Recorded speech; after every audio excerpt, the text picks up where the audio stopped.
Thank you. Right. So how's it been being back home? I mean, it feels good. I still have as you can see, my eyes are still a bit tired, but yeah, no work, no play, right? So Yes, what's the saying? How does that saying go?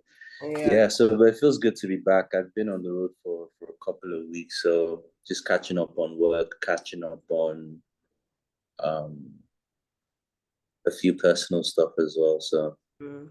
it feels good. No, I'm glad. I mean, it must be so crazy for you because I mean, I personally feel so much more comfortable at home. Like despite like the opportunities and stuff that they are overseas, like I don't know, it's just it can be Mhm. quite chaotic, right? Yeah, I mean, there's no place like home, and like home always feels like a safe space, right? Because Mm, it's the space you're used to. exactly. So it just feels like I feel a lot more comfortable in Lagos than when I'm anywhere else, to be honest, especially when I need to pause and think. Yeah. I feel like in Lagos I think better and sharper and a lot clearer. Yeah. Maybe like on the contrary, like where would you say is probably like the next best place like for you to like feel that kind of sense of home since you do travel so much? To me, to be honest, anywhere on the continent. Yeah.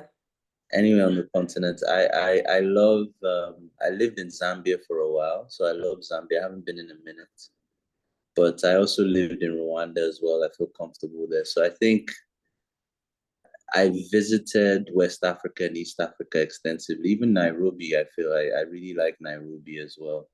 Come on. So anywhere on the continent, as long as I can just like have some time to just, you understand, maybe clear my mind and it's not too rowdy. Yeah. And I have a space within the space, the city I'm in, I think I'm usually fine. I love Yeah. that. I feel like I also agree. Yeah. Yeah. So Yeah. maybe let's get into these questions.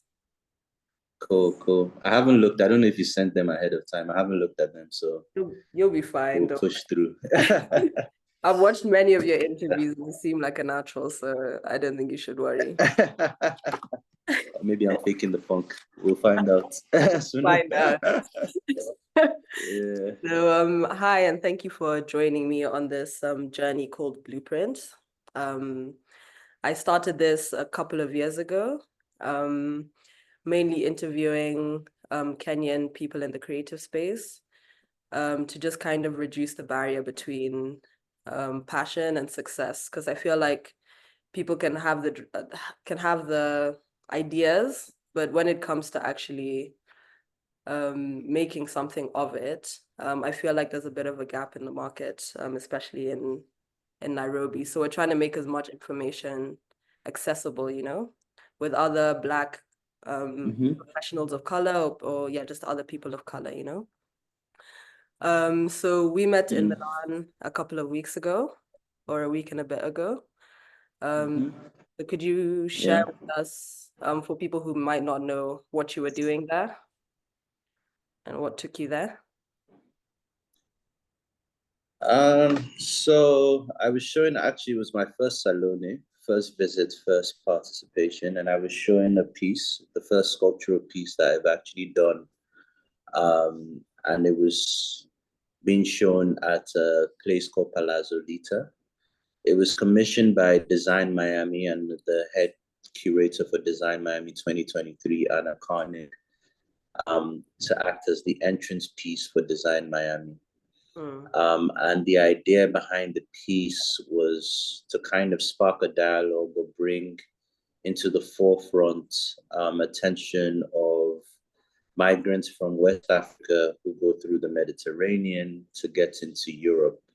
Um, and for me, I thought when I got the brief from Design Miami to design something uh, kind of site specific for the entrance piece, I saw this as an opportunity to not just create a product, but to create a product that would spark this dialogue or bring attention to it. The reason why we showed it in Milan for Salone was because a lot of the research and discussions I had around it were actually um, a lot of the migrants would end up in Italy. And of course, with all the political development and discussion around undocumented migrants and immigration in Italy, I thought it was a good opportunity to show this at Salone. That's definitely very powerful. And that kind of takes me into my second question. Like when I saw the piece, like it was so heavy, but also quite brought a lot of peace as well. It was quite a juxtaposition of like this very heavy story, but like presented in a way of like, you're actually able to digest it in a way, and I feel like it was definitely more of an art installation, like you mentioned, than a functional design piece. So could you kind of elaborate on how you blend art and your design work, or art in your design work and vice versa? I think for me, this is a question I'm asking myself as well, and always asking why my work tends to kind of blur the lines between design and art. But I think the beautiful thing about practicing in West Africa is that even design and art tend to kind of coexist when it comes to output. So Yeah. if you see an object in certain homes, it would be treated as art or design or functional art or functional design. So for me, I think the output, the messaging, and the product is a lot more important than the category that it fits into. For example, yes, Design Miami asked me to do this commission, but I thought it was very, very important. I thought the messaging was just as important, as the product. And didn't really think of, again, the category of which the work would fit into. It is a design object because it was designed, but I think the way people are experiencing it is more of an emotional attachment to a product. And because they have this emotional attachment or emotional, what's it called, experience, it kind of falls under art. But it was designed. It was, you understand, worked with engineers with it. You understand, placed it, did the material research, etc., all of that. So there was still design behind it. But I think the way people choose to experience it is one of an emotional one. Yeah. Yeah, very true. Yeah. And it was actually quite special the way you guys chose to present it at Design Miami, because a lot of things were going on in Palazzo Lita, and then you kind of walk into this room and then you're overcome with this overwhelming feeling of like something very special. Yeah, it was really interesting. I'm Nice. Thank excited you. to see your work as well for the first time. Um, Nice.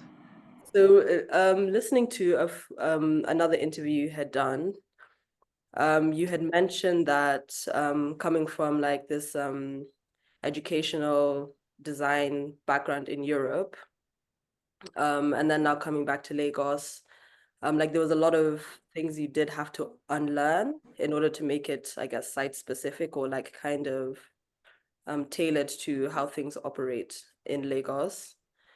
So looking back, what kind of educational path uh, do you wish you had, or would you recommend for like a young designer from the African continent based on your experience? I think the educational path that I took was very crucial to the way I kind of practice, even though, again, on learning, if I hadn't learned anything, I wouldn't have been able to unlearn anything or even understand the dynamics that I found myself in when I came into Lagos. Mm. I think that for me, to be honest with you, I think when I had this talk with Samuel, and he kind of echoed my thoughts in Milan, where it's like, look, if you're going to practice design, you have to study design. You have to understand the history of design. You have to understand the temperament of design. And having a very solid background and degree in design is very crucial. Yeah. That's one thing. The other thing I would also urge young people to do is to use their hands as early as possible. Once they have that itch, just do it. Yeah. Just start making as much as you can. Also documenting your own process as much as you can so that you learn from it. Yeah. And can always look back to see how much you've grown. But to be honest, I will push how important education is, either European or African, design school, wherever. But having a good, solid foundation and background and understanding in design, in my own opinion, is very crucial. Yeah. Design now, I also have this thing where I always tell people that, look, everyone's a designer. Mm. You can wake up this morning and say, look, I want to make my bed or design my bed, and go to a carpenter. You sit with him and you make the bed and you've designed the bed, right? But to take it a bit further, knowing fully well that maybe you have something to say systematically, you understand, or you're trying to spark conversation or a dialogue or create economic viability, you kind of have to understand some of the basics and dynamics when it comes to design. So I tell people it's easy to make one chair or two chairs, but then if you have to do it for your whole career for like 50 to 60 years, it can get tricky. Yeah. So yeah, so I would say, yeah, study, and read. Read, yeah. What are some of your, or who are some of your like icons in design? Like who, if you have Oof. like a list of three, who would you say like, oh, these people have been quite Mm. I mean, I feel like I can't narrow it down to three because I feel like I'm a design fanboy. Like I geek out on just good design in general. So I think it would be unfair to kind of narrow it down. If I was going to do a list, it'd probably be 30 people or 50 people. Or, do you understand? Okay. Let's not put top three in there. Let's say like who are three of some of who are some of the designers you look up to out of that 30? Some of the design. I'm trying to be fair now because I know that if I say something, it's gonna be like, Have I put you on the spot? You've put me on the spot, man. There's too many. I mean, I think there's like, and a lot of my peers, I love what my peers do. I feel like sometimes people want to celebrate people who are dead. I celebrate people who are alive. Amen. You understand, and doing really good work. You understand, I like Matt Collins in the UK. I like Samuel Ross. I like Ini Archibong. I like who else? Who else can I think of? Francis Carey, the architect. David Ajay, the architect. Who else can I think of now? Even though I had to learn a lot of the principles of design just to contextualize it to Lagos. I like, of course, what Dieter Rams did in the 60s and 70s. Jonathan Ive, Mac Newson, like African designers. What's his name?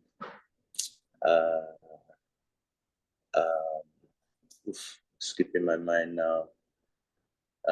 Sheikh Diallo from Mali. Yeah. I can keep going. Goes on, like the list goes on. When I see people's work again, I kind of get geek out. And Tom Chong, a friend of mine, who's based in Rotterdam. Sabine Marcel, who's also based in Rotterdam. Like, I'm just a fan of really good work, and I feel like there's a lot of good work coming out Design, like coming out now. the design that's going on right now is spectacular. It's spectacular. Yeah, in my own opinion, it is. I think in a couple of years, you know how like people are now excited about mid-century modern furniture and it's like they're Yeah, geeking out on it. I think a lot of these designers' work will be geeked out on, you understand? For sure. I definitely agree with you. I definitely agree with you. Mm. Well, thanks for taking the that one. No, no worries. So I have to bring this up. Africa Designers Yeah, Utopia. Um, yeah. so regarding this, from what I understand, it's an approach of seeing African objects broken down into the material composition, and kind of trying to understand these unearthed objects that have been working in Africa during the course of time. But maybe Yeah. you can expound on that a little bit, and then I can ask you a few questions about it. I mean, the reason for the name Africa Designers Utopia was because, again, I've been very lucky to kind of practice in West Africa. Did a short stint in East Africa, also did a short stint in Southern Africa. And one thing is true is that there are people making all over Africa, and design is truly alive.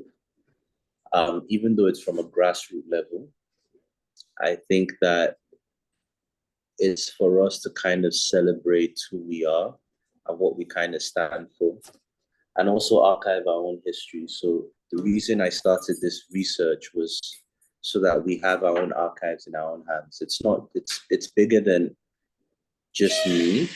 It's something that I'm hoping that even the process of archiving would be open source, Yeah. so that eventually, for example, I could be like Wana, I found an object in Nairobi. I'm going to be in Nairobi for a week. I'm going to look through it. And then I'll be like, oh, we have this much funding.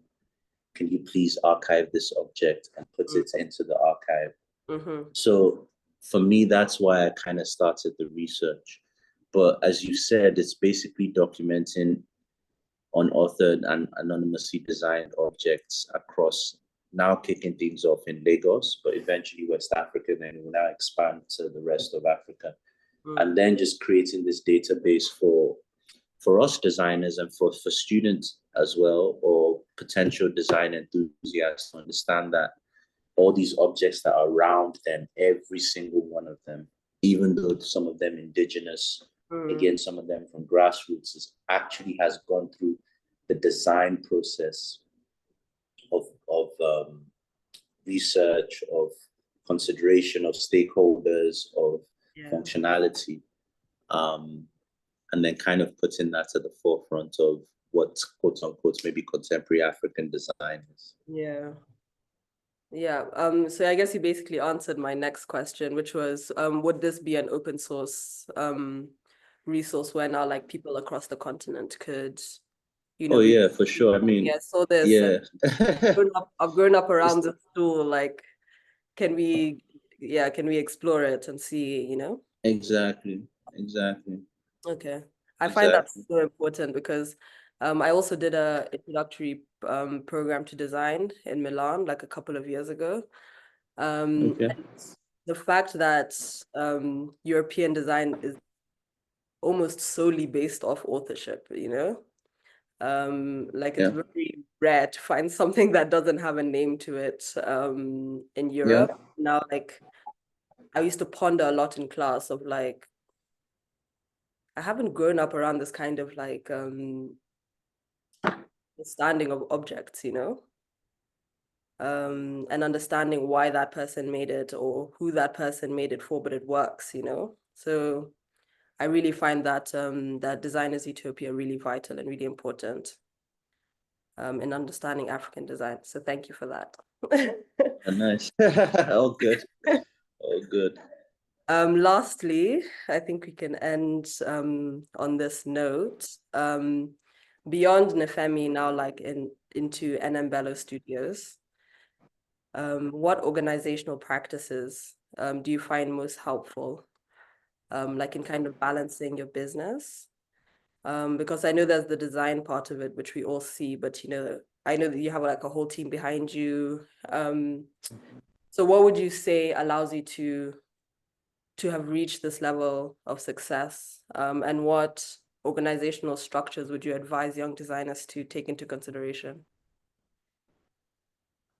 It's funny. Everyone says like, I don't know what success is. You understand? Because I'm only 35.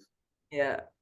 I'm older, but I'm young. In some people's eyes, it's like, damn, this guy's old. You understand? But I feel like I'm young, and I'm hopefully really want to be doing this for the rest of my life.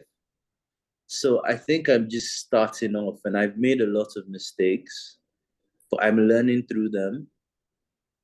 Um, but what I would say organization-wise is I don't think anybody has ever walked into my studio and left.